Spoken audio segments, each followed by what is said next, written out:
எங்கள் மரஞ்செடி கூட இருவினை இருக்கா என்ன? ஆம், அதற்கும் இருக்கிறது. ஏன், எப்படி சொல்லலாம்?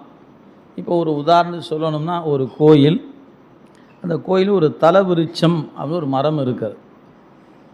அந்த மரம் பார்த்திங்கன்னா ஒரு எல்லாராலும் போய் திருநீர் சந்தனம் குங்குமம்லாம் வைத்து வழிபாடு செய்வதற்குரியதாக இருக்கிறது.